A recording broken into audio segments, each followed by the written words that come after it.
PA kelompok nanti, teman-teman bisa bertanya setelah PA kelompok selesai, teman bisa masuk dalam main room untuk melakukan sesi tanya jawab.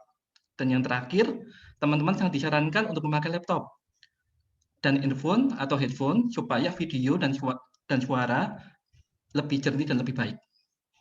Untuk memulai PSC sore ini, mari kita berdoa bersama-sama. Mari kita berdoa. Tuhan Allah kami yang bertata atas kerajaan surga yang mulia, kami datang padamu dengan kerendahan hati kami, dengan darah Tuhan Yesus yang dicurahkan bagi kami, sehingga kami boleh kedapatan layak untuk datang kepadamu, tetapi juga menghampirimu, tetapi juga menyatakan segala permohonan kepada kami. Sungguh kami bersyukur dan berterima kasih kalau kami dilayakkan untuk menghampirimu dan menyatakan setiap permohonan pada Engkau ya Allah. Tuhan tolong PSC sore ini boleh berjalan dari awal sampai akhir dengan baik, dan kami semua boleh bersama-sama belajar, terberkati oleh firman Tuhan yang disampaikan dan juga dalam PA nanti Tuhan. Kami menyerahkan acara PSC ini dari awal sampai akhir ke dalam tangan kuasa-Mu. Terima kasih, demi nama Tuhan Yesus kami berdoa. Amin. Allah telah menyatakan kasih-Nya pada kita dengan mengutus Tuhan Yesus untuk datang ke dunia ini, supaya kita boleh mengenal Dia, dan Dia mati bagi kita supaya kita boleh percaya padanya, sehingga kita bisa beroleh hidup kekal itu.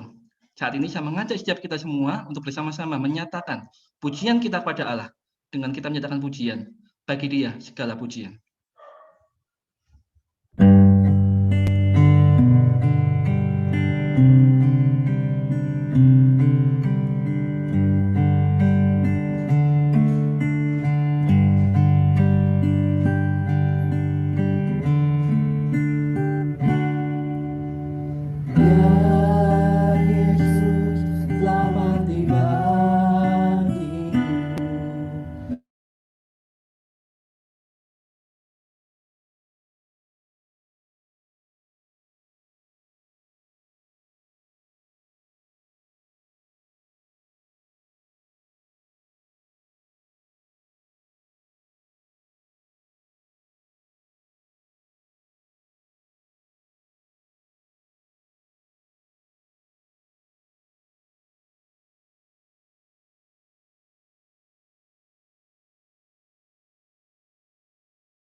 bersama-sama.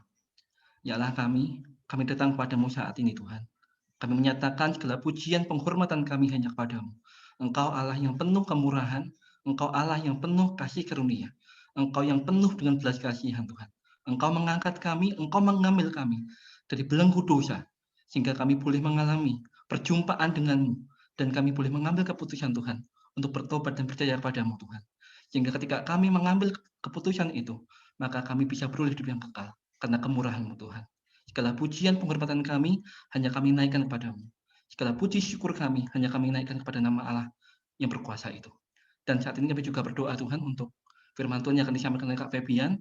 Silakan Kau yang mengurapi Kak Febian supaya Kak Febian bisa membagikan dengan jelas, dengan tepat, dengan kuasa daripada Allah sendiri, sehingga setiap peserta boleh bersama-sama belajar dan boleh mengerti setiap pada firman Tuhan dan kami boleh melakukannya. Terima kasih, kami menyerahkan segala perangkat yang dipakai, Tuhan Kudus yang sucikan, perangkat kami, sinyal kami, provider kami semua Tuhan, kami minta pengudusan, penjagaan daripada Allah. Terima kasih. Demi nama Tuhan Yesus kami berdoa. Amin.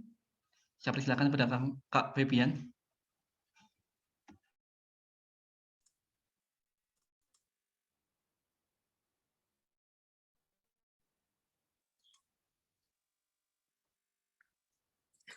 Ya, selamat sore teman-teman.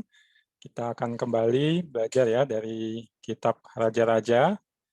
Ya, mari kita berdoa terlebih dahulu. Kami bersyukur kembali Kau karuniakan kesempatan di dalam hidup kami ya Tuhan untuk menyelami kedalaman firman-Mu, memahami dan nanti menerapkannya ataupun juga membagikannya di dalam ataupun lewat kehidupan kami. Kiranya Roh Kudus-Mu kembali mengajar, menolong kami ya Tuhan, supaya kami bisa menikmati kebenaran firman-Mu. Kami bisa menikmati Engkau mengajar kami dengan firman-Mu ya Tuhan. Berbicara ya Tuhan, kami anak-anak-Mu siap mendengar. Dalam nama Yesus kami berdoa. Amin. Ya, sore ini kita masuk ke satu Raja-Raja pasal 21 ya. Wah, ini saya agak salah tulis nih di slide-nya ya. Pasal 21 ayat 1 sampai 22 ya, ayat 54 ya. Atau 53 itu di depan. Ya, nah, seperti biasa teman-teman saya akan bagikan sebagian yaitu pasal 21 lewat eksposisi. Nanti pasal 22-nya kita akan PA-kan bersama ya. Ya, tema kita Payday Someday ya, hari gajian, suatu ketika nanti akan tiba hari gajian ya, atau kalau di bahasa yang digunakan di Alkitab upah ya, hari pemberian upah. Ya, tapi ya kalau kita lihat dari perikop kita ini bukan gajian yang ditunggu-tunggu ya, yang orang mungkin berusaha secepatnya tiba ke tanggal itu. Kalau kayak kami staf Jakarta biasanya tanggal 28. Jadi berharap bisa tiba cepat ke tanggal 28 ya, tapi ini orang akan berusaha menjauh dari tanggal itu kalau bisa nggak sampai, karena ini ya upahnya adalah upah atas dosa-dosa atau melawan Allah ya, yang akan diterima oleh Ahab. Ya, oke, kita akan mulai ya teman-teman. Saya harap teman-teman seperti biasa sudah mengikuti anjuran kami ya, sudah membaca dulu perikopnya karena ini panjang. Kita akan langsung masuk, nanti sambil kita bahas, kita lihat perikop kita pasal 21. Oke, boleh lanjut ke slide berikutnya. Ya, slide berikutnya boleh. Next. Iya, nah ini saya mau mulai dari ini teman-teman ya. Bagaimana kamu bisa tahu bahwa melompat dari gedung tinggi itu berbahaya? Ya, gimana teman-teman bisa tahu melompat dari gedung tinggi itu berbahaya? Coba. Ya banyak cara ya teman-teman ya. Ya misalnya yang paling gampang, sederhana, ya tidak merugikan ya baca buku tentang hukum gravitasi. Kalau mau mungkin seperti ya dulu kami di kampus di FMIPA percobaan untuk gravitasi itu ya, lempar sesuatu dari gedung bertingkat tinggi ya, atau yang lainnya mungkin bisa mendengar ya nasihat atau paparan dari dokter gitu ya, gimana kalau jatuh dari gedung tinggi dampaknya gimana ya, atau mungkin bisa juga ada yang lebih bisa mau lebih dalami lagi ya, bisa belajar dari pengalaman menyedihkan ya. Oh, dari persamaan energi. Ya, oke, itu bisa juga. Ya, ya, bisa juga kalau mau ngalamin atau merasakan gimana ya, mungkin paling tidak tanya sama yang sudah pernah ya pengalaman jatuh atau melompat dari gedung tinggi dan gimana rasanya. Dan kemudian ya terakhir kalau masih nggak cukup, belum puas ya teman-teman bisa coba ya lompat dari gedung tinggi, nanti bisa tahu akibatnya bagaimana ya. Nah, semua cara-cara itu teman-teman ya masing-masing punya, harga yang harus dibayar yang berbeda ya. Kalau kayak baca buku kan harga yang dibayar kan ya kecil lah ya, dibanding yang nanti lompat sendiri ya, nyobain sendiri lompat dari gedung tinggi. Ya, nah kalau kita, lihat teman-teman, eee, Ahab ini dia pakai cara belajar atau cara tahu yang bayarannya mahal ya. Kalau, teman-teman ingat apa yang kita sudah pelajari ya, sebenarnya Tuhan punya satu, satu maksud, satu kerinduan yang baik untuk Ahab, yaitu apa? Seperti yang kita lihat misalnya di pembahasan kita, 2 minggu lalu, Tuhan mau Ahab itu mengenali bahwa dia itu Tuhan. Ya, Yahweh itu Tuhan semesta alam, ya kan teman-teman masih ingat ya waktu Aram mau menyerang, Tuhan kirim nabinya, ya Tuhan bilang, ya akan begini-begini supaya kamu tahu bahwa aku adalah Tuhan. Nanti Aram menyerang kembali, habis itu disampaikan hal yang sama, ya supaya kamu tahu bahwa aku adalah Tuhan, aku akan melepaskan kamu dari tangan Aram. Ya, dan kalau kita lihat dari apa yang kita sudah pelajari, sebenarnya sudah banyak ya Tuhan berikan ya teman-teman kemarau yang 3,5 tahun itu. Lalu kemudian nanti habis itu, peristiwa di Karmel ya, Tuhan turunkan api dari, eee, langit, dari sorga ya, lalu kemudian habis itu hujan lebat turun, kemarau berakhir. Ya, lalu kemudian yang kita pelajari, terakhir adalah diselamatkan dari 2 peperangan besar melawan musuh yang jumlahnya besar.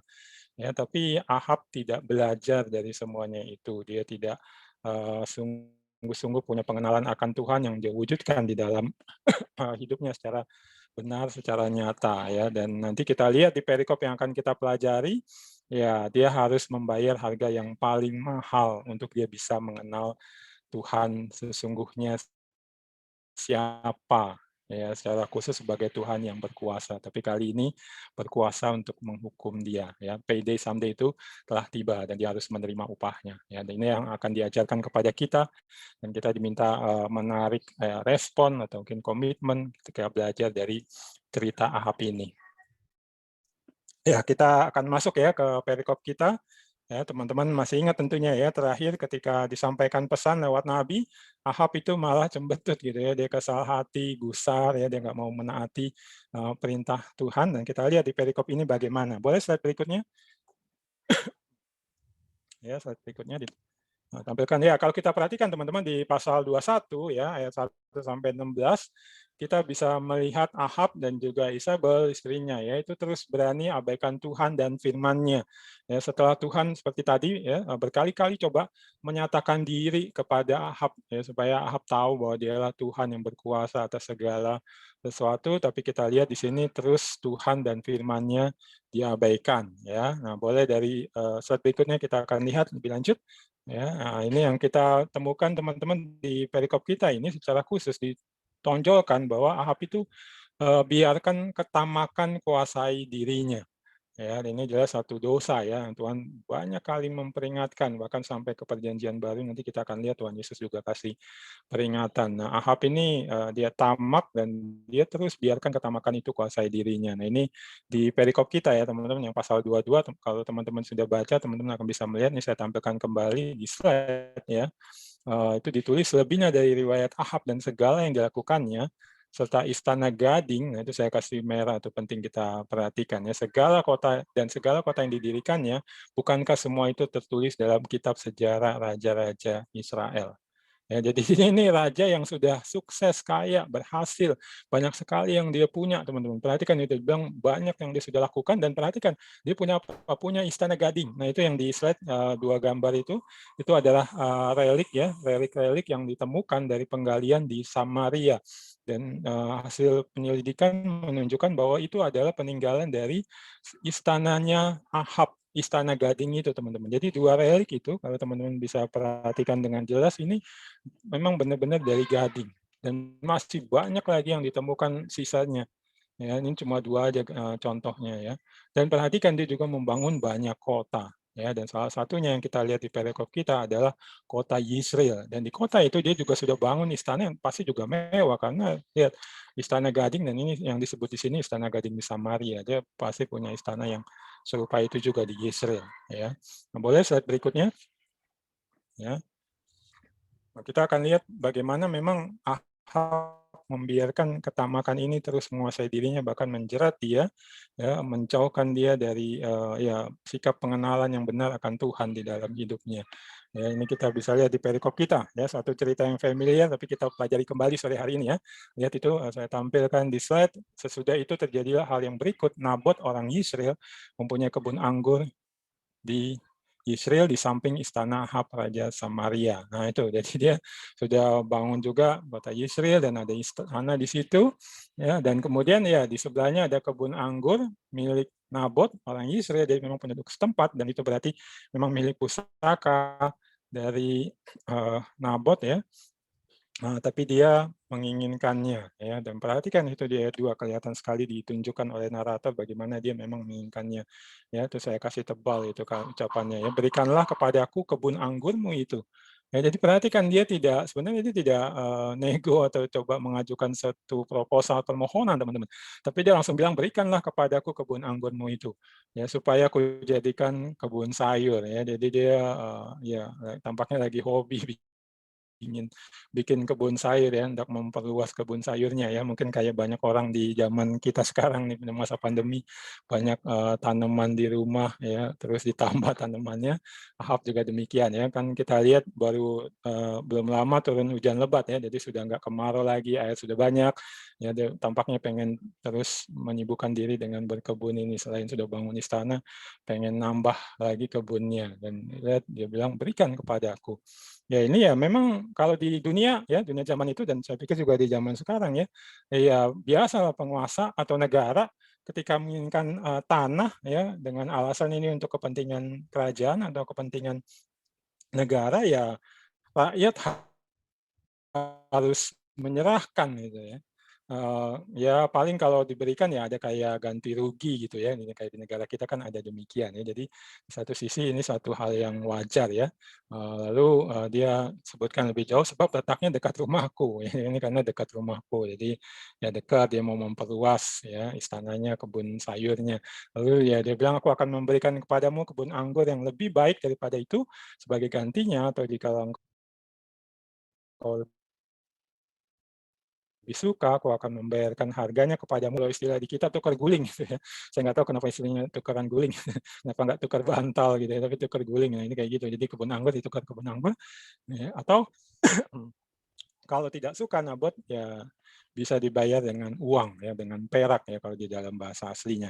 Ini satu penawaran yang kelihatannya baik ya, tapi nanti kalau kita perhatikan ya, ya jelas ini adalah satu dosa ya, berlawanan dengan apa yang Allah telah tetapkan. Ya, pertama ketamakan ini sendiri ya sudah satu dosa ya di mata Allah. Itu sudah satu hal yang dilarang. Lalu nanti soal tanah ini akan kita lihat nanti keluar dari mulut Nabot ya, tapi jelas di sini kita lihat hal itu ya. Oke, baru berikutnya narator juga terus menampilkan betapa memang ini ketamakan diri gitu, bukan sekedar hobi ya.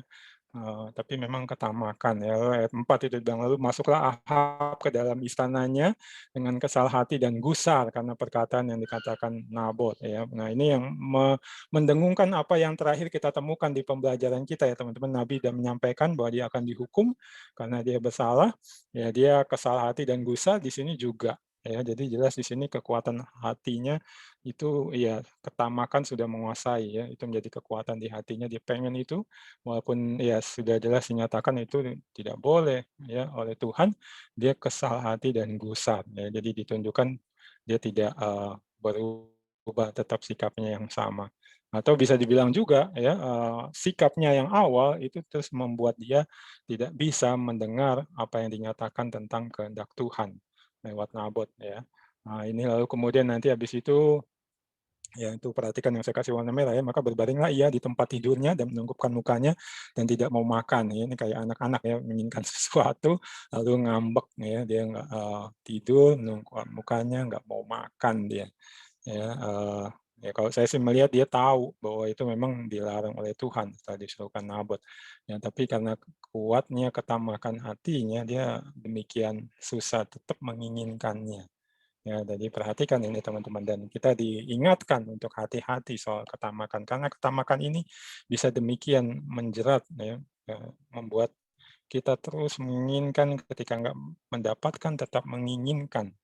Ya, dan nanti seperti kata Yakobus ya di Perjanjian Baru, ya itu akan melahirkan dosa, ya dosa melahirkan dosa sampai akhirnya mendatangkan maut. Ya, nah ini kita lihat pada diri Ahab ya. Nah, lalu kemudian ya kita lihat nanti ditampilkan Isabel ya. Oke, boleh slide berikutnya. Jadi saya langsung ajak teman-teman lihat apa yang diceritakan saja nih, karena memang gampang memperhatikan ceritanya langsung muncul ya. Nah, Isabel ya dia fasilitasi ketamakan Ahab ya. Dia lihat Ahab tadi ya ngambek ya, tiduran, mukanya menelungkup, nggak mau makan ya, dia datang ya. Lalu dia bilang, "Bukankah engkau sekarang yang memegang kuasa raja atas Israel? Bangunlah, makanlah, biarkanlah hatimu gembira, aku akan memberikan kepadamu kebun anggur Nabot, orang Yisrael itu." Ya. Nah, jadi dia bilang, "Ya kamu kan raja," gitu ya. Mungkin kalau bahasa emak-emak sekarang, "Papi kan raja, kok raja gitu sih? Bangun dong, makan, senang-senang, happy-happy," gitu ya. Nanti, mami akan berikan itu ya. Jadi dia mau aku yang ambil alih. Ya, jadi dia fasilitasi ketamakan Ahab ya. Seharusnya dia mendukung ya, tapi ya jelas dia istri Ahab ini seorang yang tidak mengenal Tuhan. Jadi dia tidak pedulikan Tuhan dengan hukum-hukumnya ya. Firman Tuhan dia abaikan ya. Dia mengikuti kebiasaan di negerinya, kebiasaan dunia ya. Oke, itu yang ditampilkan, dan memang benar-benar dia berupaya memberikan kebun anggur Nabot ya kepada suaminya ya. Nah, kita lihat itu di slide berikutnya ya. Ini narator menampilkan satu hal yang unik ya teman-teman, satu hal detail ditampilkan, dan saya pikir ini juga mau mengajar kita sesuatu, yaitu Isabel gunakan kemampuan dan pengaruhnya untuk fasilitasi ketamakan itu. Ya, jadi dia sebenarnya punya talenta atau ya mungkin bisa dibilang juga karunia yang sebenarnya harus digunakan untuk hal yang baik ya, tapi justru dia menggunakan untuk memfasilitasi ketamakan ya. Lihat itu di narator menampilkan dengan detail ya. Ia menulis surat atas nama Ahab. Jadi cerdik dia gunakan cerdik. Kecerdikannya itu ditulis atas nama Ahab, dikasih materai raja ya supaya sah. Lalu perhatikan, nah ini yang lebih luar biasa lagi. Dia tahu tentang adat istiadat keagamaan atau aturan-aturan keagamaan, yaitu bahwa mesti ada sidang ya, tua-tua yang memimpin sidang itu ya. Dia kirim surat itu kepada tua-tua dan pemuka-pemuka yang diam sekota dengan Nabot. Ya, jadi dia punya pengetahuan sebenarnya tentang firman Tuhan atau tentang hukum Taurat. Ya. Lalu ditulisnya demikian, maklumkanlah puasa. Dia tahu tentang puasa, tapi dia menggunakan puasa itu ya untuk sebagai sarana nanti untuk menjerat Nabot ya. Dan sudah Nabot duduk paling tepat di antara rakyat, jadi disuruh puasa supaya kelihatan memang rohani. Ini kasus rohani, benar-benar dilakukan rohani, dilakukan seturut dengan kehendak Tuhan.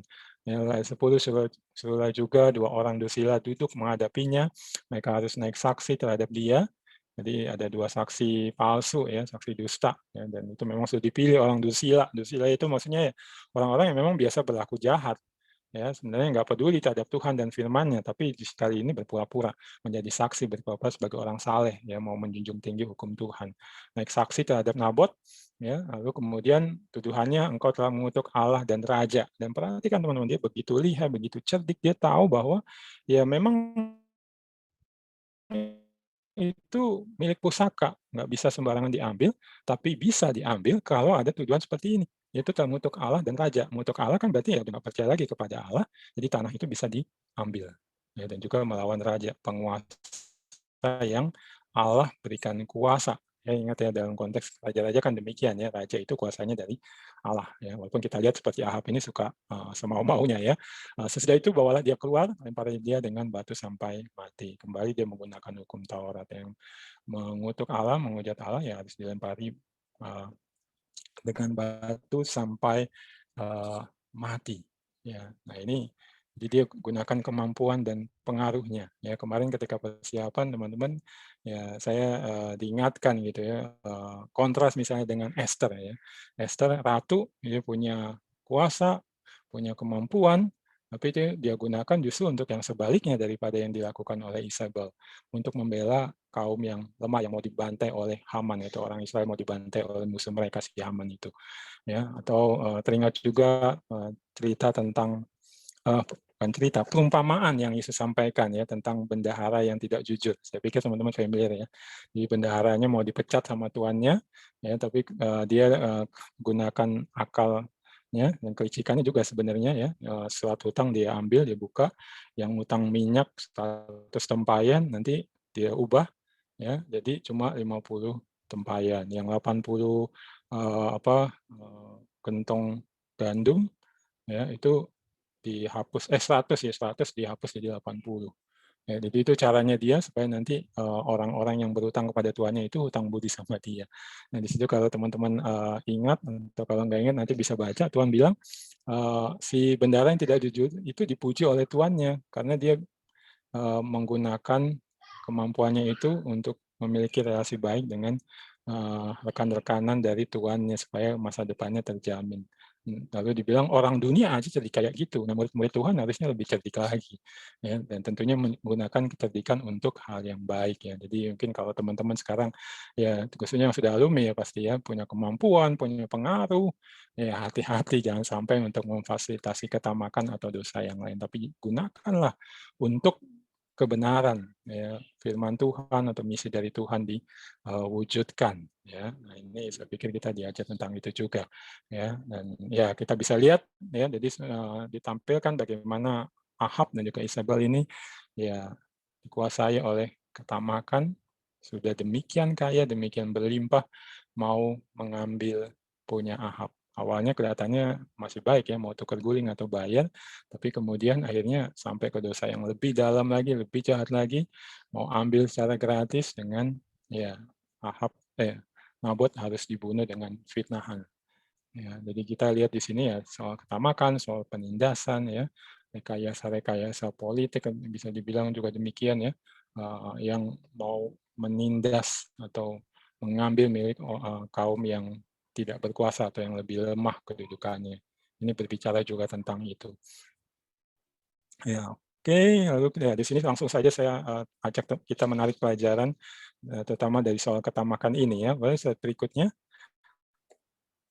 Ya, ini yang Tuhan Yesus sebutkan ya di Lukas 12 ayat 15 ya. Tuhan Yesus kasih peringatan ya ini kepada kita murid-muridnya ya, berjaga-jagalah dan waspadalah. Ya, perhatikan double dibilang berjaga-jaga lalu waspada terhadap segala ketamakan. Sebab walaupun seorang berlimpah-limpah hartanya, hidupnya tidaklah tergantung daripada kekayaannya itu. Ya, perhatikan itu segala ketamakan. Ya, termasuk saya pikir mungkin kayak yang gambar yang saya tampilkan di slide gitu ya. Mulai dari soal makan kita ngambil bagian yang terbanyak kasih orang kecil, potongan kecil ya. Nah, itu perlu hati-hati itu karena nanti bisa akan berkembang, berkembang dan berkembang. Kita lihat demikian ya tadi udah punya banyak istana, istana gading bahkan di Samaria, punya istana di Israel ya. Sudah lengkap ya. Dia mau nambah dengan kebun sayur yaitu ngambil kebun anggurnya Nabot. Ya, nah, coba lihat periksa diri teman-teman. Apakah jangan-jangan masih ada ketamakan-ketamakan yang tersisa atau mungkin bahkan sudah mulai berkembang ya dan nanti itu mungkin menjerat teman-teman, menyeret teman-teman ke dalam dosa. Ya, nah, ini camkan peringatan Tuhan kita. Ya, lalu yang berikutnya pelajaran lagi ini dari peringatan Tuhan Yesus juga. Ya, slide berikutnya. Ya, kemarin saya juga teringat ini ya, terkait kita lihat Ahab berkali-kali Tuhan menyampaikan lewat nabi-nabinya ataupun lewat mulut ya di perikop kita nanti habis ini kita lihat tentang Nabot juga berbicara tentang kehendak Tuhan atau firman Tuhan. Ya, lalu nanti juga ada di perikop yang kita akan ada firman disampaikan, tapi dia tidak bisa juga taat. Nah, Tuhan Yesus kasih peringatan di Markus 4 ayat 18 sampai 19 ya. Saya pikir teman-teman juga familiar ini ya. Perumpamaan itu penabur itu ya. Ya, atau lebih tepatnya sih perumpamaan biji gandum dan jenis-jenis tanah. Ya, nah, ini di ayat 18 bilang dan yang lain ialah yang ditaburkan di tengah semak duri. Jadi ini ya benih yang ditaburkan di semak duri itu adalah yang mendengarkan firman itu. Jadi itu melambangkan orang yang mendengarkan firman. Lalu perhatikan 19-nya, saya kasih warna merah. Lalu kekhawatiran dunia ini dan tipu daya kekayaan dan keinginan-keinginan akan hal yang lain. Nah itu, perhatikan tuh. Ya, kekhawatiran dunia, tipu daya kekayaan, keinginan akan hal yang lain. Nah itu kan ketamakan. Karena dunia ini kan kalau kita lihat terus khawatir, teman-teman. Ya, sudah punya ini, tapi aku belum punya itu. Ya, temanku sudah punya begitu, atau rumahnya sudah sekian kamar, sekian tingkat, ya, atau mobilnya sudah kelas ini, ya, aku belum. Ya. Lalu kemudian ya ini kekayaan, keinginan-keinginan akan berbagai hal yang terus dikejar, diperhatikan, dikejar, ya, itu nanti akan membuat, nah itu saya kasih warna ungu, menghimpit firman itu sehingga tidak berbuah. Ya, camkan benar hal ini teman-teman. Kamu saat teduh tiap hari, kamu rajin beribadah, ya, ikut kegiatan-kegiatan persekutuan yang dimana belajar firman seperti ini, tapi kamu biarkan kekhawatiran dunia, tipu daya kekayaan, keinginan akan hal yang lain, atau ketamakan itu singkatnya, firman itu akan terhimpit. Dia nggak bisa berkembang, menghasilkan buah. Rugi banget kan? Mending pergi kejar aja kekayaan-kekayaan itu daripada dicapai-capai kan, ya. Tapi tentunya bukan demikian, kita menghargai, ya, tidak semua orang dapat kekayaan firman seperti kita, teman-teman. Ya, maksud saya ya kita yang di lingkup perkantas ini, dari siswa, ya, waktu di kampus, sampai menjadi alumni juga, ya, berbagai sarana Tuhan berikan di kelompok besar, di kelompok kecil, yang secara pribadi kita menikmati begitu banyak firman. Nah, seharusnya dia menikmati, ya, dia bersukacita melihat setiap firman yang dia taburkan itu menghasilkan buah bagi kemuliaan namanya. Bukannya dihimpit oleh ketamakan kita. Ya, jadi mari waspada, ikuti perintah Tuhan Yesus ini. Ya, nah itu pelajaran dari Ahab ya dan Isabel yang dikuasai ketamakan. Nah, kita lanjut. Nah, sekarang kita belajar dari Nabot ya. Oke, boleh slide berikutnya. Nah, kita lihat Nabot ini kebalikannya. Ya, dia berani junjung tinggi Tuhan dan firman-Nya. Ya, itu lihat di ayat 3, teman-teman. Jawab Nabot kepada Ahab, kiranya Tuhan menghindarkan aku daripada memberikan milik pusaka nenek moyangku kepadamu. Teks aslinya, ya, teks Ibraninya itu kalau diterjemahkan lebih seperti yang NIV ya, teman-teman. The Lord forbid that I should sell you my ancestral inheritance. Ya, jadi Tuhan melarang. Itu Nabot tahu ya bahwa ini tidak boleh, dan dia langsung mengutarakan itu dengan straight gitu ya, tidak pakai balat beli, ditutupi, diperhalus, tapi dia langsung. Ya, dan perhatikan teman-teman, dia berani menyampaikan ini kepada Ahab yang sudah dikuasai ketamakan. Ya, dia pasti tahu kan sepak terjangnya Ahab ya, yang melakukan banyak hal, banyak kejahatan untuk memperkaya dirinya, termasuk ya dia lihat di sebelahnya tetangganya ada istana Ahab didirikan kan, tetanggaan kan, tapi dia berani menyatakan hal ini. Dan satu hal lagi yang luar biasa teman-teman, perkataan Nabot ini ya di ayat 3 ini adalah satu-satunya perkataan yang keluar dari mulut Nabot. Tidak ada lagi perkataan lain yang di perkataan Nabot dimunculkan. Ya, berarti apa? Berarti ya ini satu hal istimewa ditampilkan oleh narator ya di bawah inspirasi Tuhan dan menunjukkan ya ini sudah cukup. Tuhan tunjukkan betapa dia bangga akan Nabot punya sikap seperti ini. Yang menyatakan kehendak Tuhan bilang tidak, itu sudah cukup bagiku. Aku tidak perlu alasan-alasan lain ya untuk menolak permintaanmu Ahab, ya tidak perlu pakai perhalus bahasa atau apa, ya. Aku juga tidak perlu mengikuti pandangan dunia pada umumnya yang menyatakan misalnya raja berhak atau kerajaan berhak, ya. Tapi Tuhan bilang tidak, itu sudah cukup. Dan kalau kita lihat tawaran Ahab teman-teman, ya tukar guling dengan kebun anggur lain yang lebih baik, atau ya kalau mau bisa ditukar dengan perak yang demikian besar nilainya. Nabot juga bilang tidak. Tuhan perintahkan tidak, aku tidak mau terima itu. Cukup bagiku kebun anggur ini yang adalah pusaka dari Tuhan. Ya, dan satu lagi teman-teman yang kita perlu tangkap walaupun disampaikan saya tidak langsung adalah, Nabot tahu benar Tuhan dan firman Tuhan terkait milik pusaka, ya. Berarti dia tahu ya, dan ini saya yakin demikian adanya, dia tahu gitu bahwa sejak dari zaman nenek moyang mereka, dari Abraham sudah dibilang bahwa nanti akan Tuhan karuniakan tanah perjanjian. Itu bukan karena jasa mereka, bukan karena kebaikan mereka, tapi Tuhan akan memberikan ke mereka. Dan itu terus diberikan ya, diulang, disampaikan lewat Ishak, lewat Yakub dan seterusnya, ya. Dan terlebih lagi ketika mereka di bawah pimpinan Musa dan kemudian Yosua akan masuk ke tanah Kanaan itu berkali-kali, ya saya pikir teman-teman tinggal mengingat kembali ya, ini kan satu hal yang sering disampaikan, bahwa kamu tinggal masuk merebut tanah itu, aku yang memberikannya. Bahkan Tuhan bilang, aku yang akan bertempur bagimu. Jadi tanah di negeri perjanjian itu, di Kanaan itu adalah milik Tuhan yang dikaruniakan kepada mereka. Dia juga pasti tahu bahwa ya alasan suku-suku di Kanaan dihapuskan adalah apa? Itu tanah milik Tuhan, tapi mereka yang tinggal di situ sudah dapat anugerah istimewa boleh tinggal di situ berbuat berbagai macam hal yang menjijikan di mata Tuhan, maka mereka dihapuskan dari tanah itu. Dan ya itu diberikan kepada Israel. Dan kemudian Tuhan juga yang menentukan dibuang undi untuk masing-masing suku dan kemudian ditetapkan juga di dalam kitab-kitab Taurat itu bahwa itu harus terus ada di milik pusaka suku tersebut ataupun keturunannya dan tidak boleh dipindah tangankan, apalagi dijual kepada orang asing. Nabot tahu itu dan itu dia wujudkan di dalam sikap hidupnya, salah satunya di dalam hal ini, menolak Ahab yang jahat itu. Ya, ini jadi dia tahu firman, dia terapkan firman di dalam hidupnya.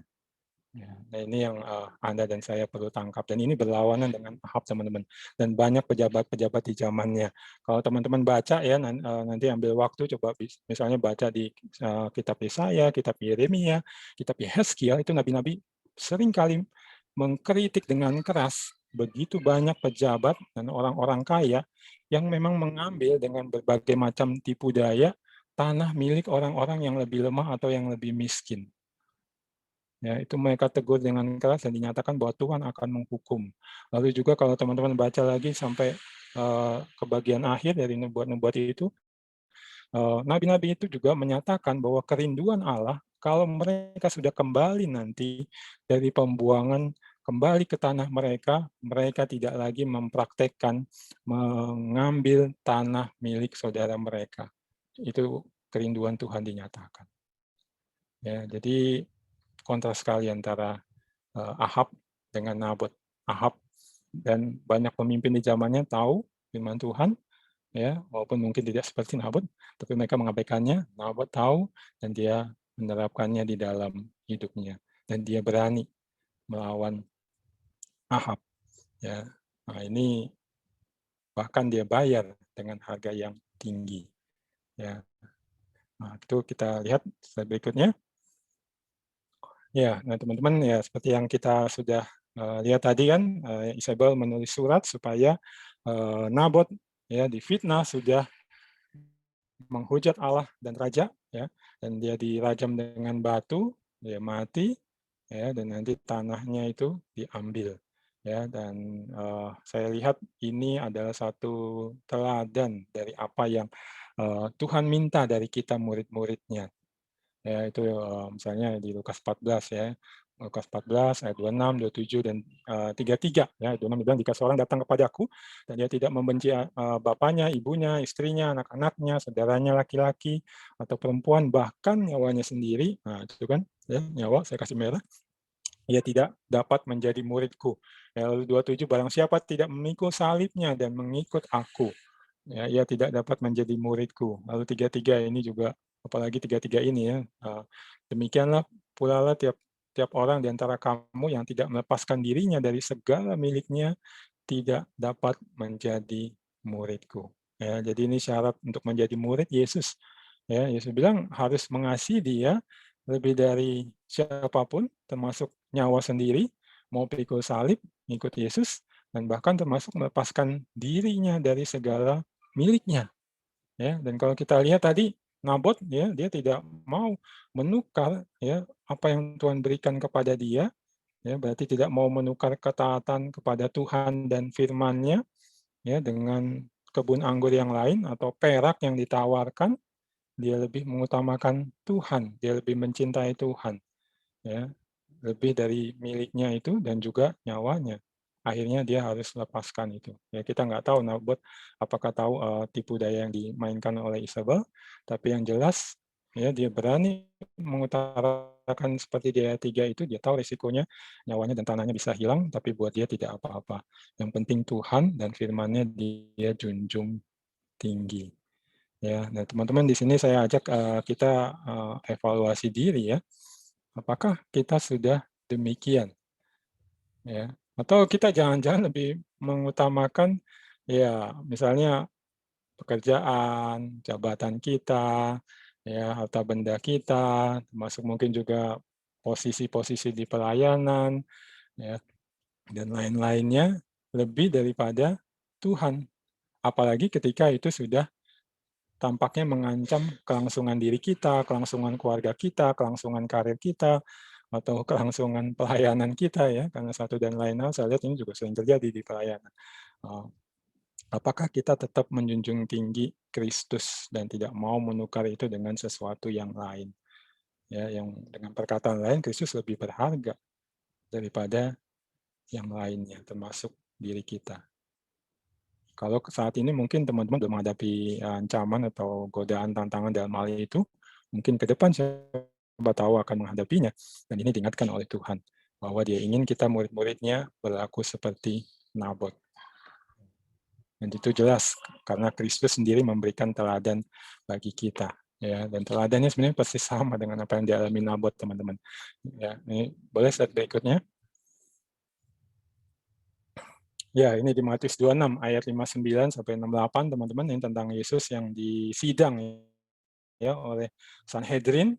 Ya, kalau teman-teman coba perhatikan ini seperti yang saya lihat di Matius 26 ayat 59 sampai 68, Yesus sendiri mengalami serupa dengan apa yang dialami oleh Nabot di perikop kita. Yaitu ayat 59 saya bacakan, imam-imam kepala malah suruh mahkamah agama mencari kesaksian palsu terhadap Yesus, itu kan sama seperti Nabot, supaya ia dapat dihukum mati. Tetapi mereka tidak memperolehnya, walaupun banyak saksi dusta, jadi lebih dari 2. Ya, ditampilkan saksi dusta untuk menghukum Yesus. Ya. Fitnah tentunya ya. Tetapi akhirnya tampillah 2 orang. Akhirnya tampil 2 orang, dan 2 orang ini yang kemudian ya berhasil tampaknya membuat Yesus dituduh. Yang mengatakan orang ini berkata, aku dapat merobohkan bait Allah dan membangunnya kembali dalam 3 hari. Ya, Kristus sendiri menghadapi ini. Ya, dan kalau teman-teman baca, ya, saya pikir teman-teman cukup familiar, tapi nanti baca aja lagi lebih baik. Ya, Tuhan Yesus tidak mau menukar itu ya dengan misalnya ya supaya dirinya selamat dari sidang ini, dari penghukuman. Tapi dia taat kepada apa yang Allah Bapanya perintahkan kepada dia. Bahkan dia mengambil risiko, kalau teman-teman baca nanti ditanya, apakah engkau anak Allah? Benar. Dia bilang, ya benar, aku anak Allah. Di saat justru pengakuan itu beresiko, dia menyatakannya kepada mereka. Dia ambil risiko itu. Jadi jelas kita dipanggil untuk berlaku seperti Nabot.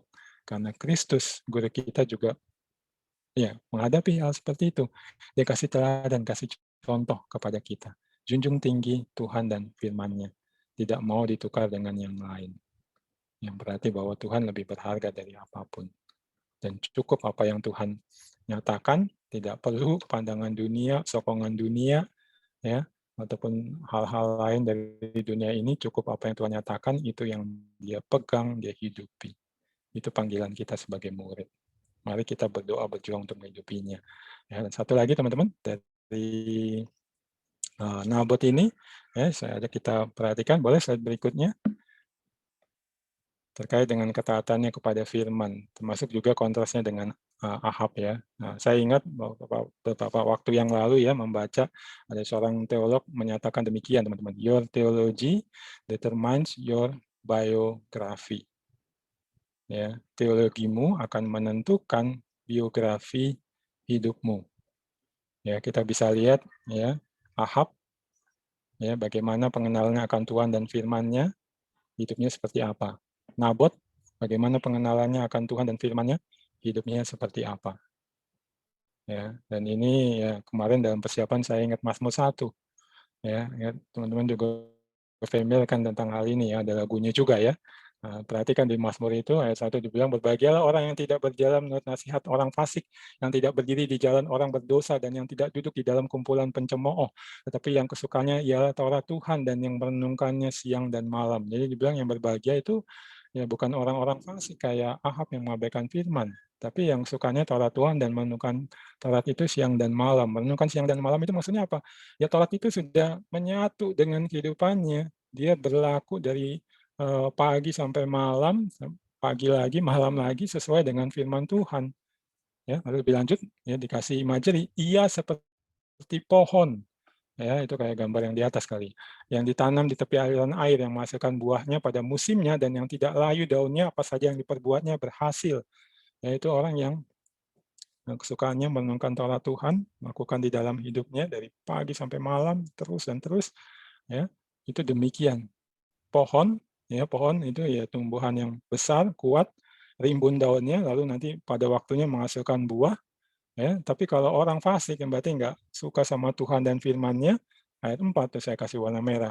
Bukan demikian orang fasik, mereka seperti sekam yang ditiup angin. Kontras ya teman-teman, dibilang sekam. Teman-teman tahu sekam? Itu kulit padi atau biji-bijian tuh kayak gambar yang di bawah. Sekam itu kecil, kosong, dia gampang tertiup angin. Jadi maksudnya ya sebentar aja ada, dan ketika dia ada udah nggak bernilai lagi kan. Kalau cuma sekam itu langsung nanti dengan mudah tertiup angin. Maksudnya habis lah, hidupnya akan lewat gitu, nggak akan kekal. Ya, itu yang orang yang tidak menghormati Tuhan dan firman-Nya, tidak melakukan firman Tuhan di dalam hidupnya. Nabot jenis yang pohon. Ahab itu sekam. Nah, kepada kita diingatkan, kita mau jadi yang kayak apa, teman-teman?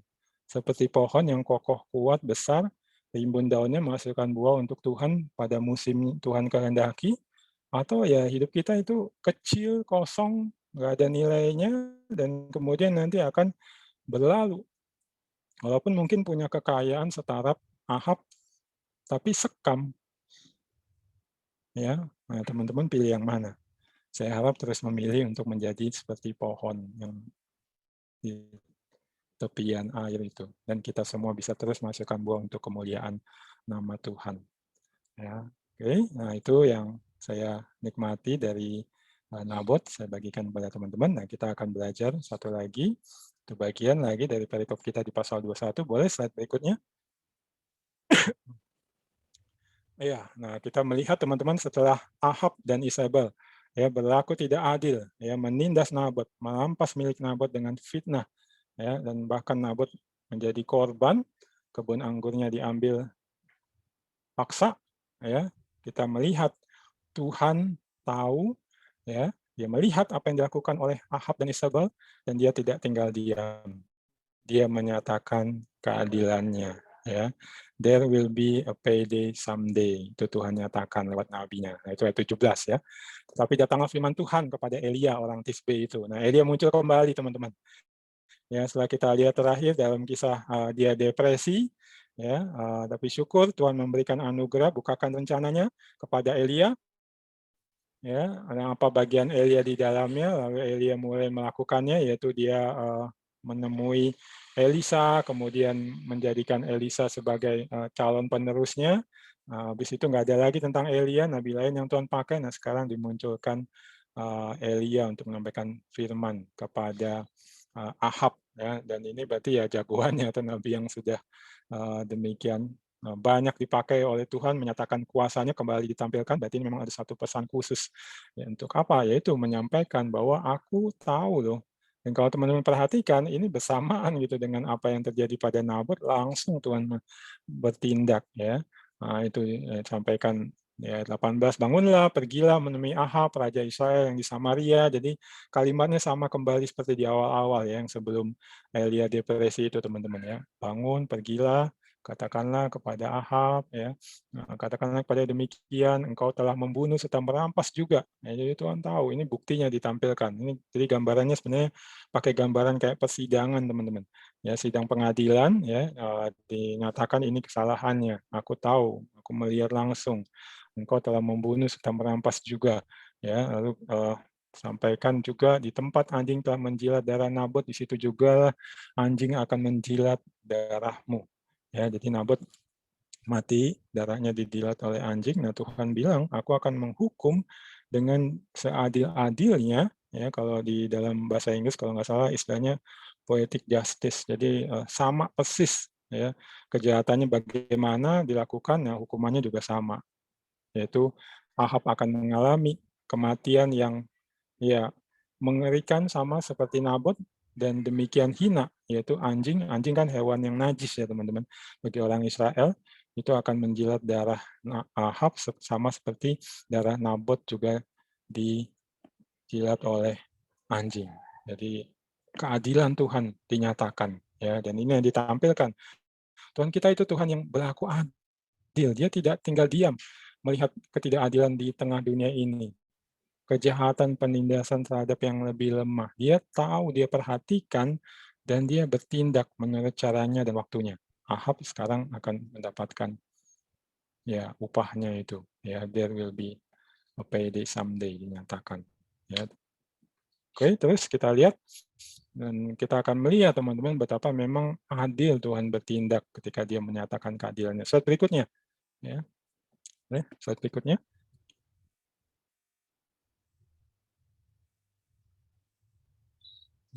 Ini macet atau gimana? Boleh slide berikutnya?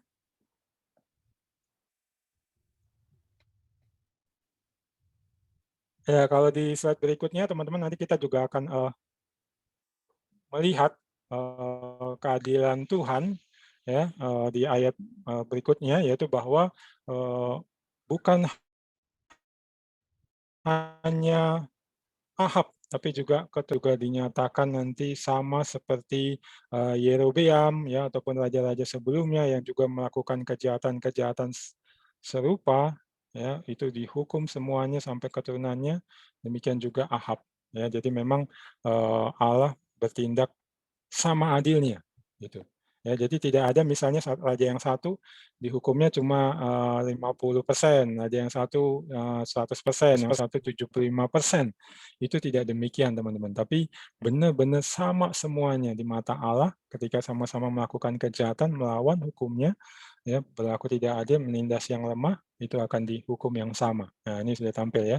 Teman-teman bisa lihat di ayat 21, ya ayat 22 itu ya, aku akan memperlakukan keluargamu sama seperti keluarga Yerobeam bin Nebat, seperti keluarga Baesa bin Ahia, ya lalu bahkan 23 istrinya ya si Isabel ya yang memfasilitasi kejahatan suaminya itu ya juga dihukum, dan hukumannya juga sama serupa yang dialami, yaitu pakai anjing teman-teman.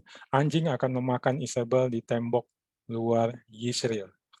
Ya, ini nanti akan terjadi di pasal 9 di kitab 2 Raja-Raja. Ya, tragis sekali di situ teman-teman. Isabel yang biasa memperlakukan orang secara jahat ya, dan tragis nasib orang itu kayak Nabot, sekarang dia yang mengalami hal itu. Dia didorong dari tingkat atas istana ya, lewat jendela istana, dia jatuh. Nah, ketika sudah jatuh itulah anjing langsung memakan dia. Ya, itu kayak orang lempar daging aja ke anjing-anjing, itu dialami oleh Isabel. Ya, oke, itu dialah menyatakan keadilannya. Ya. Terus satu lagi, tapi kita perhatikan teman-teman, Allah adilnya itu memang yang benar-benar adil, bukan hanya langsung dihukum, ya, tapi dia juga memberikan hal berikutnya. Oke, slide berikutnya, boleh? Ya, Allah menyatakan belas kasihannya, mercy ditunjukkan kepada Ahab teman-teman ya. Itu lihat ya 27, segera sudah Ahab mendengar perkataan itu, yang mengoyakkan pakaiannya, mengenakan kain kabung pada tubuhnya dan berpuasa. Jadi dia bertobat kali ini teman-teman. Ya, satu hal yang mengejutkan ya. Ya kalau saya ketika baca mengharapkannya dia cembetut lagi itu, kesal, gusar, tapi ternyata kali ini dia bertobat, berarti kan dia koyakan pakaian, kenakan kain kabung pada tubuhnya, plus puasa, lalu bahkan sampai tidur pun pakai kain kabung dan berjalan dengan langkah lamban ya. Itu benar-benar menyatakan dia merendahkan diri di hadapan Tuhan. Lalu perhatikan apa yang menjadi respon Tuhan ya. Datanglah firman Tuhan kepada Elia, orang Tisbe itu, sudahkah kau lihat bahwa Ahab merendahkan diri di hadapanku? Ya, jadi Allah melihat benar-benar juga ini merendahkan diri, oleh karena ia telah merendahkan diri di hadapanku, maka aku tidak akan mendatangkan malapetaka dalam zamannya. Barulah dalam zaman anaknya aku akan mendatangkan malapetaka atas keluarganya. Jadi malapetaka yang dinyatakan akan terjadi juga diundur nanti pada zaman anaknya, bukan pada zaman dia. Karena dia sudah merendahkan diri. Nah, ini keadilan Allah yang memang benar-benar adil tadi saya bilang. Jadi bukannya asal menghukum, tapi dia juga siap menunjukkan belas kasihannya asal orang tersebut mau bertobat. Dan memang demikianlah fungsi nabi yang menyampaikan nubuat ya teman-teman. Ketika nubuat itu disampaikan oleh nabi, kalau orang yang mendengarkan nubuat penghukuman karena sudah melakukan dosa, ya itu bertobat, ya nanti akan ada pengampunan dan bahkan akan ada pemulihan. Dan ini berlaku juga kepada Ahab ketika dia bertobat, ada belas kasihan ditunjukkan. Ya, nah itu ditunjukkan tentang Allah kita teman-teman. Dia Allah yang adil. Ya kalau yang berlaku jahat akan dihukum ya dan hukumannya itu pasti, cuma memang menurut caranya dan waktunya ya. Kalau di perikop ini Ahab sebentar lagi disebut nanti masih di pasal 9 ya. Nah, itu kita bisa lihat cara Allah dan waktu Allah kembali ya teman-teman. Jadi kita jangan terlalu gusar, jangan bingung ketika melihat ada orang yang jahat, suka menindas ya. Kayaknya dia terus berkuasa, makin kaya, makin jahat. Bukan berarti Allah tidak melihat, bukan berarti Allah tidak mampu. Orang itu sebenarnya sudah dalam penghukuman, ya, tapi mungkin ya Allah masih memberikan kesempatan untuk dia bertobat. Tapi pada waktunya kalau dia terus melakukan kejahatan itu, ya Allah akan menghukum. Dan inilah Allah kita, teman-teman. Allah yang adil, tapi juga Allah yang penuh belas kasihan. Ya. Dan kita dipanggil untuk menyatakan hal ini kepada dunia. Lewat kita menyampaikan firman, menyampaikan Injil, ataupun hidup kita yang menjadi kitab terbuka, menyatakan tentang Allah yang adil, tapi juga penuh belas kasihan. Ya, kenapa? Karena ya kita lihat itu teladan juga ditampilkan oleh Yesus. Ya, boleh slide berikutnya. Ya, nah ini salah satu contohnya ya teman-teman. Ya, ini yang di Bait Allah ya, Yesus menindak ketidakadilan pada zamannya dan kita dipanggil ikuti langkahnya. Ya, karena lihat di situ di ayat 12 nih yang Bait Allah ini Tuhan Yesus bersihkan ya. Lalu Yesus masuk ke Bait Allah dan mengusir semua orang yang berjual beli di halaman Bait Allah, yang membalikan meja-meja penukar uang dan bangku-bangku pedagang merpati dan berkata kepada mereka ada tertulis, rumahku adalah akan disebut rumah doa, tetapi kamu menjadikannya sarang penyamun. Perhatikan, mereka sudah berlaku sebagai penyamun dan menjadikan Bait Allah sebagai penyamun. Mereka berlaku tidak adil, memeras yang lemah, yang miskin. Ya, teman-teman, itu praktek yang terjadi pada zaman Tuhan Yesus di Bait Allah. Jadi orang kalau mau datang memberikan korban itu ya mesti beli korban di Bait Allah. Gitu. Kalau bawa sendiri kadang ya pakai cara tipu-tipu, rekayasa, dibilang korbannya nggak memenuhi standar, ada cacatnya. Nah kamu beli nih hewan yang sempurna yang kami sudah sediakan. Dan nanti belinya teman-teman itu juga mesti pakai uang ya, ataupun mau kasih persembahan itu pakai uang yang khusus berlaku di Bait Allah. Itu pun juga mesti dibeli ya, jadi kayak money changer itu. Harganya mahal, hewan-hewan itu harganya mahal. Kalau teman-teman mau pelajari literatur-literatur yang mendalami ini, mereka sangat kaya sekali mendapatkan penghasilan yang luar biasa banyaknya. Jadi orang yang mau beribadah kepada Allah diperas ya untuk mereka mendapatkan keuntungan. Makanya Yesus marah. Dan itu ya itu dia lagi menunjukkan keadilan ya, dia menindak ketidakadilan yang terjadi pada zamannya. Nah, ini berarti kita juga dipanggil teman-teman mengikuti langkah Yesus, ya bertindak ya atas ketidakadilan yang terjadi di zaman kita.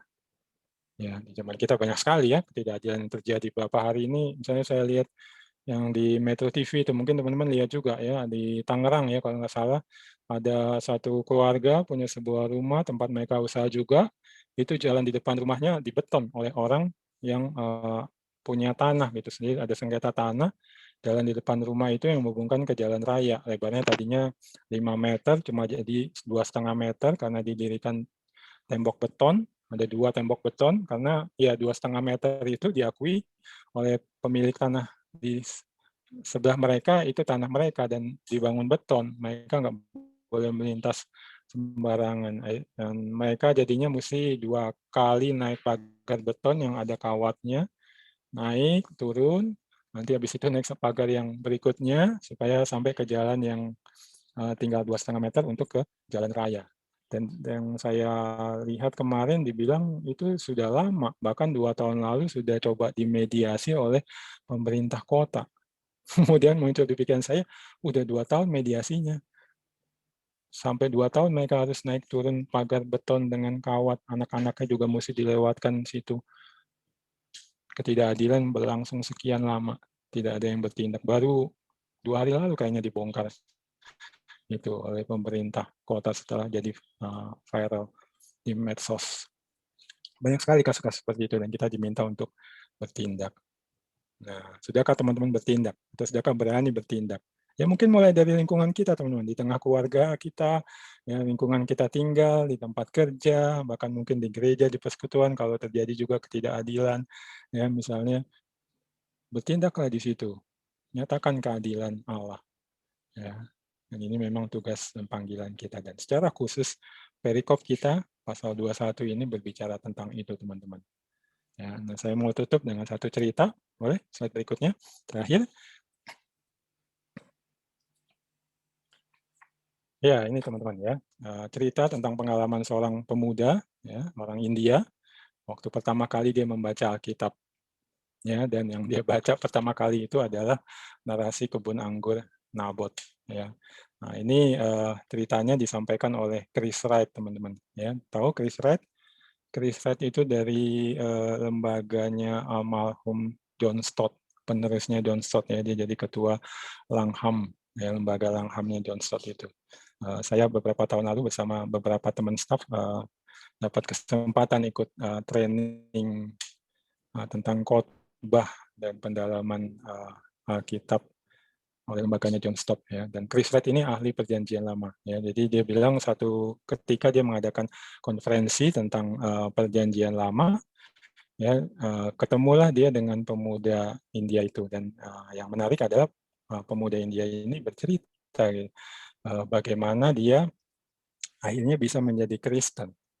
Ya, itu dia cerita mulai dari latar belakangnya, ya, bahwa dia tumbuh besar di satu suku, ya, satu suku India yang merupakan salah satu dari banyak suku-suku di India yang sering kali ditindas, dieksploitasi oleh suku-suku lainnya ataupun oleh pemerintah-pemerintah mereka, ya, dan itu membuat dia tumbuh besar sebagai seorang pemuda yang penuh rasa kecewa, termasuk rasa marah, rasa dendam untuk membalas kepada suku-suku lain ataupun para penguasa yang sudah menindas dia dan sukunya ataupun suku-suku lain yang merupakan satu komunitas. Ya, dia besar demikian.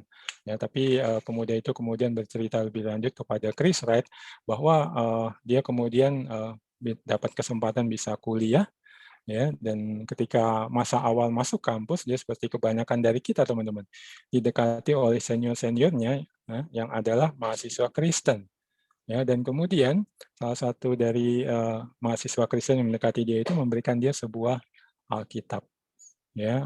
Pemuda India ini cerita bahwa dia sebenarnya nggak respect sama orang-orang Kristen, tapi karena ada rasa tertarik, Alkitab yang sudah diberikan itu dia baca aja, ya, dan kemudian ya entah bagaimana, ya, dan pasti itu pekerjaan Allah, teman-teman, ternyata yang dia baca adalah narasi tentang Nabot, Ahab, dan Isabel, ya, jadi pasal 21 dari satu raja-raja ini, ya, dan ya, dia baca, ya, perikop ini satu pasal, dan kemudian dia kaget, teman-teman, ya, pemuda itu bilang dia kaget, dia tercengang mendapati bahwa narasi ini adalah tentang ketamakan akan lahan, penyalahgunaan kekuasaan, lalu persidangan agama yang korup, ya, lalu kekerasan terhadap kaum yang lebih lemah. Dia lihat itu ditampilkan di perikop kita ini, ya, dan dia sangat familiar dengan hal-hal tersebut. Dia bahkan menjadi korbannya. Ya, tapi dia bilang ada yang lebih membuat dia kaget dan bahkan kagum. adalah fakta bahwa Tuhan, ya, Yahweh, itu berpihak pada Nabot. Ya, dan tidak hanya menyatakan Ahab dan Isabel bersalah saja, tapi juga membalaskan kejahatan mereka. Ya, dia bilang ini adalah pribadi Allah yang sungguh adil, Allah yang mengidentifikasi para pelaku kejahatan. Ya, seperti kita lihat kan dia bilang Ahab, Isabel salah, dan bukan hanya identifikasi menyatakan mereka salah, tapi mengambil tindakan nyata terhadap mereka. Ya, dan dia bilang ketika dia baca itu, melihat hal-hal itu, teman-teman, dia berseru dengan keras, I never knew such a God existed. Ya, jadi aku nggak pernah tahu ada Allah yang seperti ini eksis. Ya, kemudian dia terus baca, teman-teman, kitab-kitab sejarah lain di dalam PL, dan kesan yang pertama tadi terkonfirmasi, yaitu Allah itu peduli sama penindasan kejahatan dan kemudian menghukum para pelaku penindasan dan kejahatan itu, berpihak kepada para korban. Ya, dia terkonfirmasi, dia makin terkesan akan Allah, dan kemudian dia lanjut baca kitab-kitab hukum. Ya, jadi 5 kitab Musa itu, dan kekagumannya bertambah karena dia lihat hal yang sama di dalam hukum-hukum itu. Ya, dan kemudian dia bilang, dia berteriak, God, you are so perfect, you think of everything. Ya, dia bilang, dia berteriak demikian walaupun dia nggak tahu lagi saat itu dia ngomong sama siapa, tapi itu keluar dari mulutnya. Dia memuji Allah yang dia tidak pernah tahu sebelumnya. Ya, lalu dia juga menyatakan, God, you are so just, you are so perfect, you are so holy. Ya, dia berseru kembali akan hal itu karena dia percaya ini adalah Allah yang menjawab kebutuhan dari kemarahan serta pergumulannya selama ini. Dan dia terus baca PL, teman-teman. Ya, dan kemudian dia cerita, dia terus baca, akhirnya sampai ke Yesaya. Dan Yesaya pasal 42 dia baca habis, lalu masuk ke 43 ayat 1. Nah, di sini dia terhenti, ya, karena ada satu hal lagi yang mengaitkan dia, yaitu apa? Di situ tertulis, ya, tetapi sekarang beginilah firman Tuhan yang menciptakan engkau, hai Yakub, yang membentuk engkau, hai Israel, janganlah takut, sebab aku telah menebus engkau, aku telah memanggil engkau dengan namamu, engkau ini kepunyaanku. Ya, Alkitabnya itu Alkitab bahasa India, bahasa Telugu, ya, frase tetapi sekarang itu diterjemahkan sebagai tetapi meskipun semua itu. Ya, meskipun semua itu maksudnya apa? Yaitu yang di pasal 42, Allah sudah menyatakan ini dosa-dosa Israel akan dihukum, ya, tapi kemudian Allah menyatakan, ya, Allah tetap mengasihi dan mau menyelamatkan mereka. Ya, ini yang mengaitkan dia. Ya, dia bilang apa sekarang? Keluar dari mulutnya adalah, I couldn't take that. Aku nggak bisa menerima ini. Aku tadi tertarik kepada Allah ini karena dia Allah yang adil, Allah yang kudus. Tapi sekarang dia Allah yang kasih adanya. Aku lari aja deh dari Allah yang kayak gini. Jadi dia nggak mau, dia maunya Allah yang adil yang menghukum para pelaku kejahatan itu. Ya, tapi kemudian teman-teman akhirnya apa? Dia tidak bisa melarikan diri. Kenapa? Ketika dia terus baca bagian lain perjanjian lama, dia menemukan lagi dan lagi Allah yang serupa, yang sebenarnya yang kita temukan tadi juga, Allah yang menunjukkan mercy, belas kasihan kepada Ahab, ya, dia temukan di bagian-bagian lain, ya, dan itu baru di PL. Tapi dia sudah menangkap Allah itu Allah yang adil sekaligus juga penuh kasih. Ya, dan ketika dia sampai di titik itu, teman-teman, kembali datang teman-teman kampusnya yang Kristen tadi, dan kali ini mereka bukan hanya membagikan Alkitab, ya, tapi mereka menjelaskan lebih banyak tentang keadilan dan kasih Allah di atas kayu salib. Ya, dan pada akhirnya pemuda India itu mengerti, ya, dia menyerahkan diri kepada Allah yang tadi dia temui di dalam PL, dan hidupnya diubahkan lewat iman kepada Kristus. Ya, awalnya dia bilang, aku nggak pernah kenal Allah seperti ini eksis. Dan kali ini dia kenal Allah ini, yang adalah Allah kita, Allah yang penuh kasih dan keadilan. Ya. Nah, teman-teman, saya melihat ada banyak orang seperti pemuda India ini menjadi korban ketidakadilan, penindasan, dan kekerasan dalam berbagai macam bentuk di berbagai macam tempat. Ya, maka tugas kita menyampaikan narasi-narasi seperti yang kita temukan di perikop ini tentang Allah yang adil tapi juga penuh kasih. Ya, hingga juga tentang Kristus yang menunjukkan keadilan dan kasih Allah di atas kayu salib. Sampaikan cerita-cerita itu, sampaikan berita Injil. Tapi tentunya bukan hanya cerita dan berita, tapi harusnya hidup kita sendiri menunjukkan itu, menunjukkan keadilan dan kasih Allah. Ya, kemari nyatakan keadilan dan kasih Allah di dalam hidup kita. Berdoa dan berjuang. Allah tunjukkan di mana kita harus menunjukkan hal itu dan bagaimana menunjukkannya. Dan termasuk yang lebih penting lagi adalah Allah memampukan kita untuk lebih mengutamakan Dia dan firman-Nya ya, lebih dari yang lain-lainnya. Termasuk kalau kita mungkin harus membayar harga yang paling mahal sekalipun.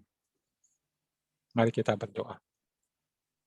Bapak, terima kasih untuk kesempatan kami bisa belajar dari firman-Mu. Kalau kami melihat dari perikop ini, banyak hal ya Tuhan. Pertama tentang ketamakan yang menguasai Ahab, yang membuat dia tidak bisa taat kepada firman-Mu, bahkan jatuh makin dalam dari dosa yang satu kepada dosa berikutnya, termasuk juga Isabel, istrinya, merekayasa satu cara untuk Nabot dibunuh dan bisa dirampas kebun anggur. Ya Tuhan, kiranya seperti yang Kristus pesankan, kami bisa berjaga-jaga dan waspada dari segala ketamakan.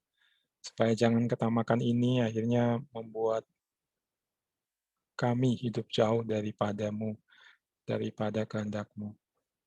Apalagi membuat firman yang sudah demikian kaya Engkau taburkan kepada kami sejak masa muda kami menjadi sia-sia, tidak menghasilkan buah untuk kemuliaan nama-Mu ya Tuhan.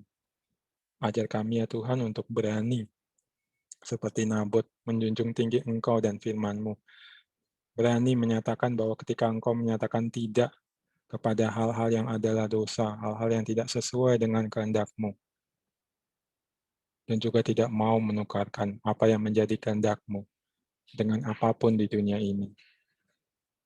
Mampukan kami seperti yang Kristus nyatakan, bahwa Dia mendaki kami murid-muridnya, mengasihi Dia lebih dari siapapun, bahkan dari nyawa kami, atau apapun yang kami miliki. Rela sangkal diri dan pikul salib mengikut Yesus. Tolong kami juga ya Tuhan, terus bertekun di dalam firman-Mu, supaya pengenalan kami akan Engkau itu membentuk hidup kami. Biografi kami menjadi biografi seperti Nabot, bukan biografi seperti Ahab. Dan kalau kami juga melihat atau ditunjukkan kembali ya Tuhan, bahwa Engkau adalah Allah yang adil, Allah yang melihat setiap tindak kejahatan, ketidakadilan, penindasan. Dan bukan hanya melihat, tapi Engkau bertindak, membalaskan setiap kejahatan itu menurut cara-Mu dan waktu-Mu. Tapi juga Engkau bersedia menyatakan belas kasihan kepada mereka jika mereka mau bertobat. Biarlah hal ini kami yakini ya Tuhan, kami hayati, dan kemudian kami bagikan lewat hidup kami. Seperti Kristus yang juga menindak ketidakadilan di zamannya. Kiranya Engkau berkenan memakai, memampukan kami, memberanikan kami ya Tuhan, untuk menyatakan kepada dunia ini akan Engkau, Allah yang adil, dan juga Allah yang kasih. Bukan hanya menyatakan dengan menyampaikan cerita-cerita di Alkitab atau pesan Injil, tapi hidup kami sendiri menjadi satu pesan yang kuat ketika kami berani bertindak atas ketidakadilan yang ada ya Tuhan. Sekaligus juga menunjukkan belas kasihan. Terima kasih ya Tuhan, kiranya firman-Mu bisa tertanam di hati dan pikiran kami, dan menghasilkan buah untuk kemuliaan nama-Mu ya Tuhan. Dalam nama Yesus kami bersyukur dan berdoa. Amin. Ya, kembali kepada MC. Baik, terima kasih Kak Pep untuk pembagian firman-Nya. Tiba waktunya kita saat ini untuk memberikan persembahan. Tim PA Jakarta mengajak setiap kita untuk turut mengambil bagian dalam pelayanan PSJ ini dalam bentuk persembahan sukarela. Teman-teman bisa melakukan transfer melalui GoPay atau transfer bank ke nomor rekening yang tertera di layar. Sambil kita memberikan persembahan, mari kita pujikan, berikan ku hati.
Mari kita berdoa bersama untuk persembahan.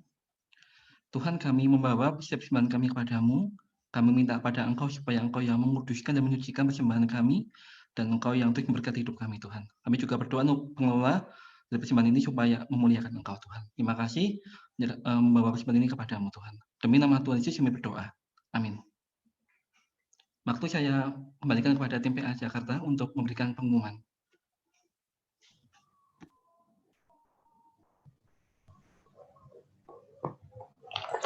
Sebelum kita masuk ke dalam pembagian kelompok, aku akan membacakan beberapa pengumuman. Yang pertama, terima kasih untuk kehadiran teman-teman di BSC hari ini. Mengundang kembali teman-teman untuk hadir di BSC selanjutnya, tanggal 3 April 2021 dengan tema Chariots of Fire.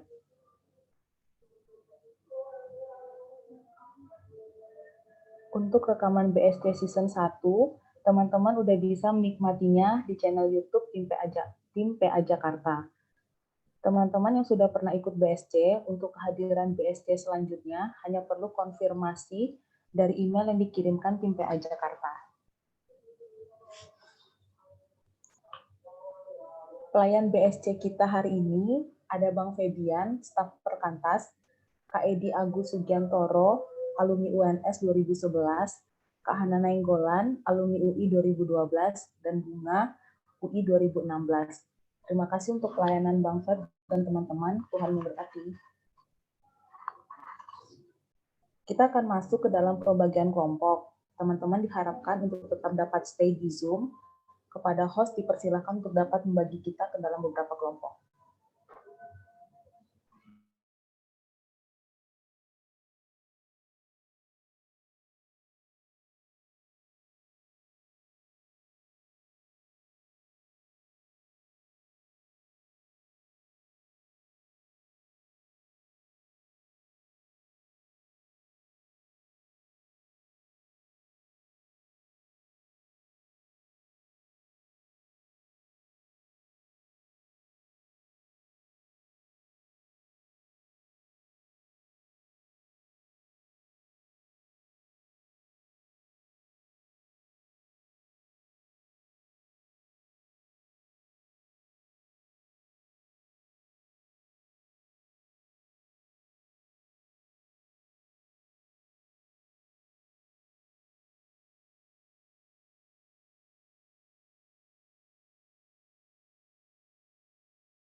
Halo Kak Kevin dan Kak Regina, boleh join ke breakout room-nya ya?